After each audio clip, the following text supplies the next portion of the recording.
Selamat datang di channel Dialektika, tempat kita membahas berbagai macam ilmu pengetahuan, politik dan isu yang berkembang saat ini. Sebelum lanjut, jangan lupa like, komen, dan subscribe channel ini. Terima kasih, selamat menonton, semoga bermanfaat.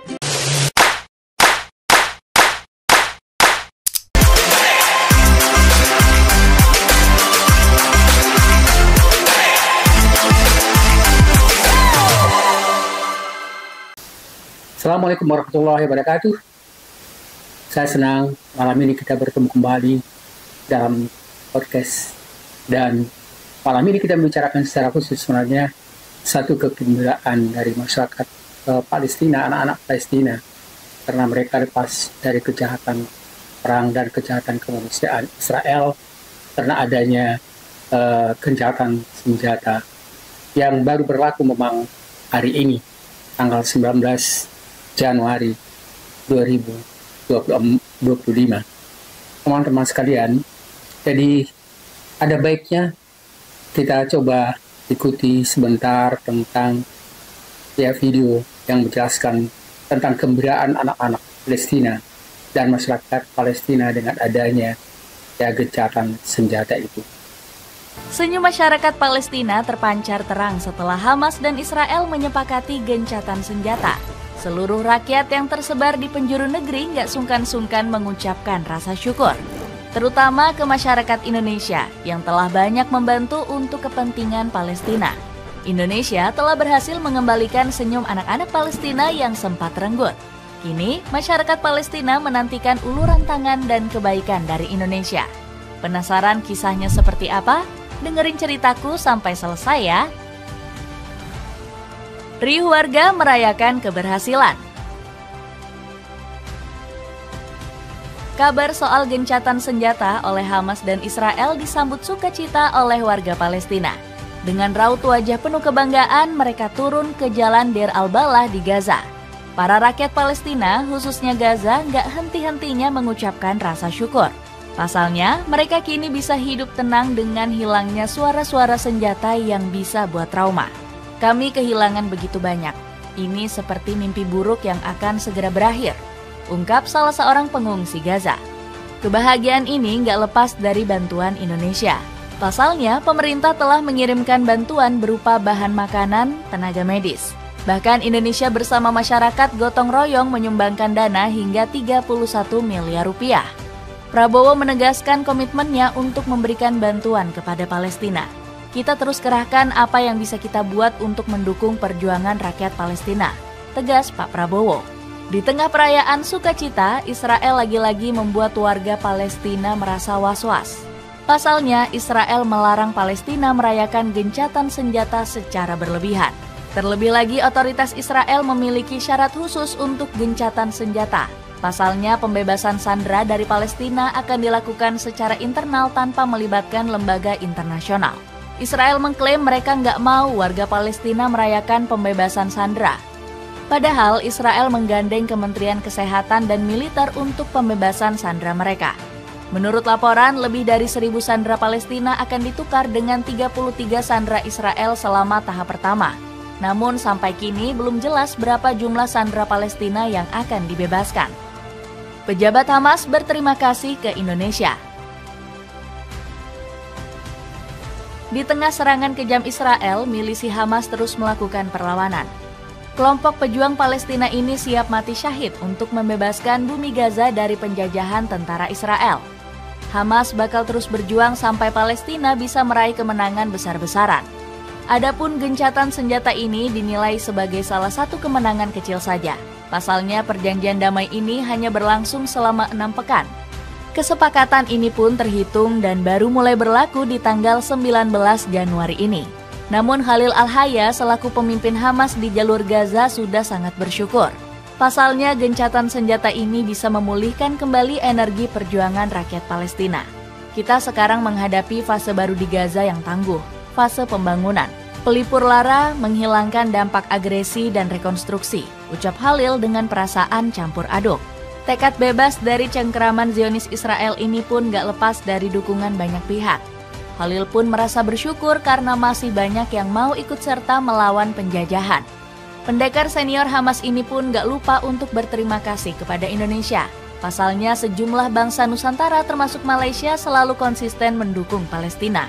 Kami berterima kasih atas sikap terhormat dari semua negara yang membantu Palestina di berbagai bidang, khususnya saudara-saudara kami di Indonesia, Turki, Afrika Selatan, Aljazair, Rusia, Cina, Malaysia, dan lainnya. Khalil pun gak bisa menyembunyikan perasaan terharu yang sangat dalam. Pejuang veteran Hamas ini turut bangga dengan dedikasi Indonesia dan negara lain dalam mendukung Palestina. Teman-teman sekalian, itu adalah video yang memang kita kutip dari Sea Updates, dan ini suatu kegembiraan luar biasa, terutama sekali bagi anak-anak dari Palestina, dan terutama sekali yang tinggal di Gaza, yang mereka yang lebih parah mengalami penderitaan dengan adanya perang dengan Israel itu. Semoga berakhirnya gencatan senjata antara Palestina dan Israel ini akan dapat menghilangkan penderitaan yang sudah begitu lama sebenarnya. Mulai sebelum perang 16 bulan yang lalu, sudah sering terjadi perang-perang antara Israel dan Palestina.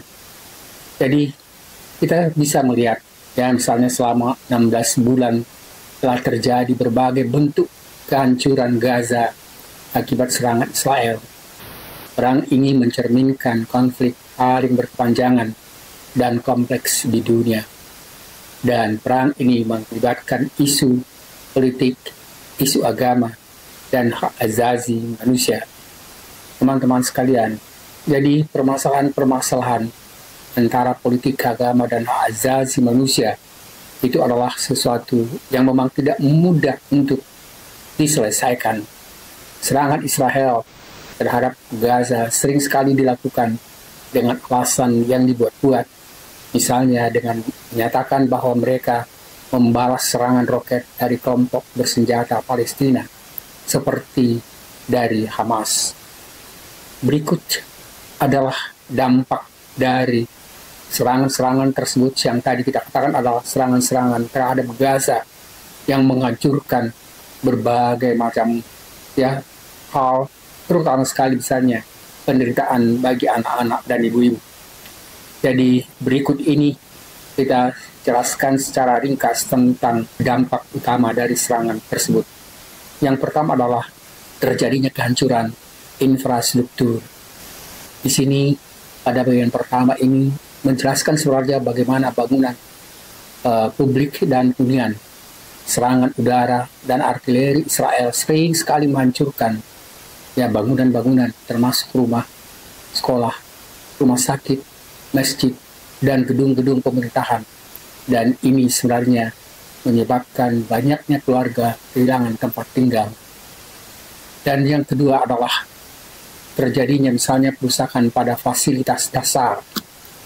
Yang dimaksud di sini fasilitas dasar itu adalah infrastruktur seperti listrik, kerusakan pada air bersih, dan jaringan komunikasi yang mengalami kerusakan sangat berat dan memperburuk kondisi kerusakan yang sebelumnya sudah lebih buruk. Kemudian akhirnya kondisi yang keburukan dari berbagai macam fasilitas ini menimbulkan kehidupan sehari-hari rakyat semakin sulit dan semakin lama semakin tidak memenuhi kesehatan. Yang kedua adalah korban jiwa dan duka-duka.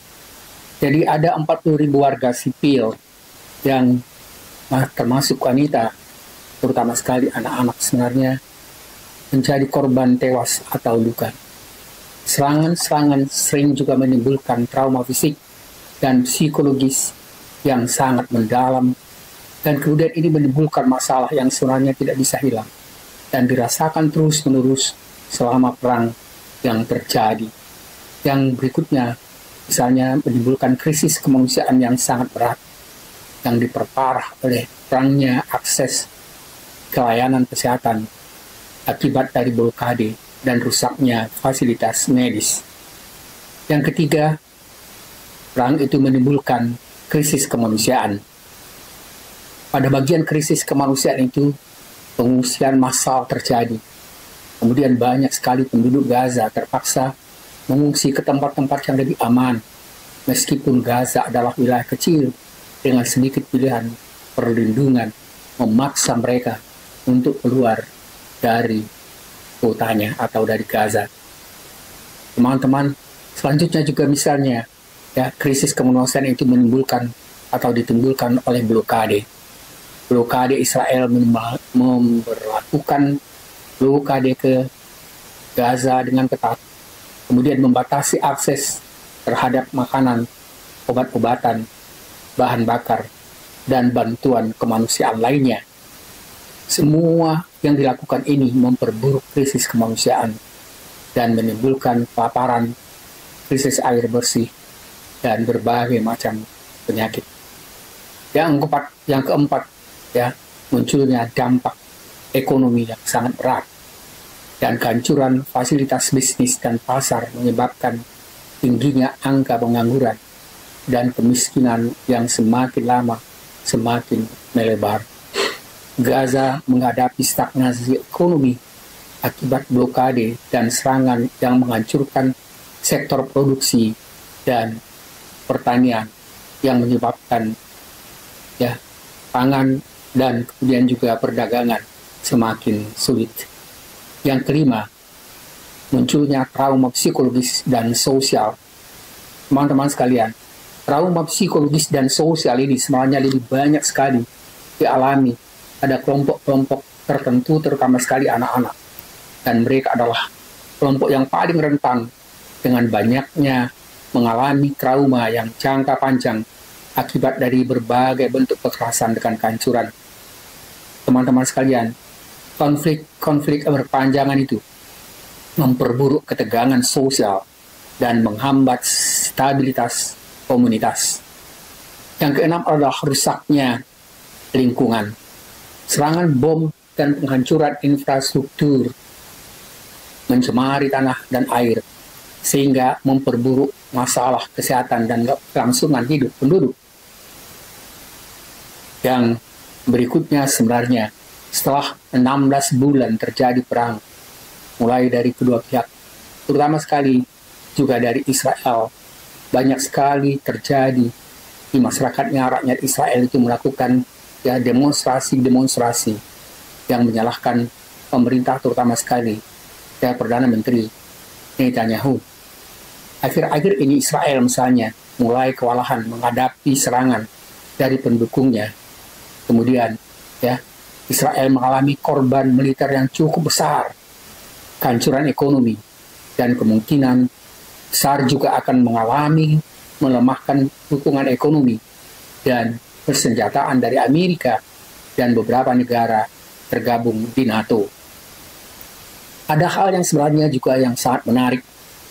Akhir-akhir ini banyak sekali masyarakat, terutama sekali mahasiswa dari perguruan-perguruan tinggi yang ada di Amerika, seperti Harvard, dan juga berbagai macam universitas lain, dan juga Eropa, itu terjadi demonstrasi besar-besaran mahasiswa dari universitas, dan kemudian juga dukungan dari masyarakat, dan mereka sama-sama menyatakan dan mengutuk ya kekejaman Israel yang terjadi di Gaza atau Palestina, yang juga sebenarnya mengalami krisis ekonomi. Jadi ya, Israel juga mengalami krisis ekonomi, mungkin jauh lebih parah, dan masalah dalam negerinya masing-masing. Dampaknya yang saya maksud di sini tadi ya, dalam negerinya masing-masing. Sekarang juga misalnya Amerika, kemudian negara-negara NATO yang selama ini mendukung ya perang yang terjadi di Israel dengan dukungan persenjataan dan dukungan ekonomi, sekarang sudah mulai juga mengalami krisis. Dan ini menimbulkan sebenarnya bagi masyarakat Israel kekhawatiran akan kehancuran mereka jika misalnya bantuan dari Amerika dan NATO itu benar-benar terjadi. Dampaknya di dalam negeri Israel sendiri, sebagian rakyat sudah mengecam kebijakan dari Perdana Menteri Netanyahu. Kondisi ini menimbulkan ya dan memaksa Netanyahu untuk memikirkan dan akhirnya menerima gencatan senjata dengan Palestina, walaupun misalnya beberapa menterinya mengancam untuk keluar dari kementeriannya masing-masing. Hari Minggu tanggal 19 Januari, kebetulan hari ini adalah hari berlakunya gencatan senjata antara Palestina dengan Israel. Perjanjian gencatan senjata itu ya mengakhiri apa yang kita sebut sebagai kejahatan perang dan kejahatan terhadap kemanusiaan. Kejahatan terhadap kemanusiaan rakyat Palestina terutama sekali, terutama anak-anak Palestina menyambut dengan gembira ya gencatan senjata ini. Mereka ingin merasakan lepas dari rasa terancam terus dari serangan-serangan bom dahsyat dan senjata-senjata yang kapan saja bisa menjadi dan mengancam keselamatan mereka. Kepahitan dan ketakutan anak-anak ini, termasuk juga ibu-ibu, adalah yang paling banyak merasakan korban perang Gaza dengan Israel itu. Teman-teman sekalian, diberitakan, dan ini berita yang sepertinya sangat resmi, karena ini juga dibicarakan oleh secara internasional tentang banyaknya korban. Jadi sekitar 40.000 warga negara Palestina meninggal karena peperangan itu. Sebagian besar terdiri dari anak-anak dan ibu-ibu yang sebenarnya mereka tidak bersalah sama sekali. James Alder, pejabat PBB yang bertugas tentang dana anak-anak, menyatakan lebih dari 15.000 meninggal anak-anak dan juga ada yang cacat. Jadi dapat dibayangkan sebenarnya betapa berat penderitaan anak-anak, ibu-ibu dan masyarakat Palestina atau Gaza selama 16 bulan ini. Oleh karena itu sebenarnya anak-anak merasa sangat bahagia, ibu-ibu juga, dengan gencatan senjata itu. Mereka merasa lepas dari kejahatan senjata, dan mereka lepas dari ketakutan, lepas dari ancaman kematian dan cacat yang akan merenggut mereka setiap hari. Tanggal 19 Januari adalah hari awal terakhirnya ya perang Palestina Israel, dan semua negara sebenarnya, sebagian besar negara paling tidak, mengharapkan berakhirnya perang itu, dan bukan hanya misalnya ya berakhir dalam waktu-waktu yang singkat, tetapi berakhir untuk selama-lamanya. Semua orang cinta damai dan menghargai asasi manusia berharap bahwa setelah tanggal 19 Januari tidak akan terjadi lagi perang antara Palestina dan Israel. Perselihan sebenarnya dapat diselesaikan dengan damai melalui secara adil dengan penyelesaian secara hukum internasional atau PBB. Yang paling penting sebenarnya jika Amerika dan selama ini adalah yang menjadi problem itu. Meskipun banyak sekali mengusulkan misalnya supaya dihentikan perang atau supaya misalnya terjadi perdamaian, selalu ada veto yang dimiliki Amerika yang selalu memberikan keuntungan bagi Israel. Teman-teman sekalian, sudah saatnya sebenarnya anak-anak kembali ke sekolah dan mereka belajar. Mereka bermain-main dan bercanda dengan teman-temannya, melupakan penderitaan yang begitu parah mereka alami selama 16 bulan ini. Dan begitu banyak mereka misalnya mengalami korban, kemudian cacat. Dan sudah saatnya itu diakhiri. Dengan penuh rasa syukur, rakyat Palestina bersujud syukur, terutama juga anak-anak, dan pemerintahannya terhadap negara-negara, dan mereka merasa dan mengucapkan terima kasih yang sangat tulus pada negara-negara sahabat yang membantu mereka, dan berkali-kali mereka mengucapkan rasa terima kasih pada Indonesia, yang cukup banyak sebenarnya membantu mereka dan juga memberikan semangat, membantu mendirikan rumah sakit dan lain-lain. Dan terima kasih yang sama juga mereka sampaikan pada negara-negara yang bersimpati dan mendukung mereka selama ini, terutama sekali misalnya di PBB seperti Malaysia, Pakistan, Turki, Aljazair, Rusia, Afrika Selatan, dan China.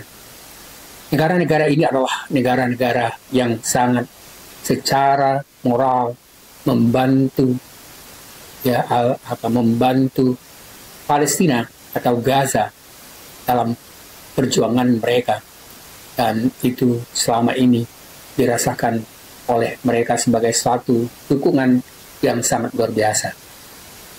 Dan wajar sekali ketika mereka mengatakan terima kasih banyak atas semua dukungan dari negara-negara sahabat itu.